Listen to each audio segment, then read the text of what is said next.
Ayan, may mga kubo dito tapos mga tent nila. Puro ano siya. Malalaking tent.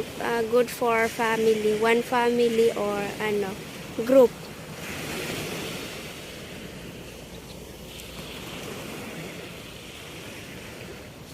Maganda din naman dito.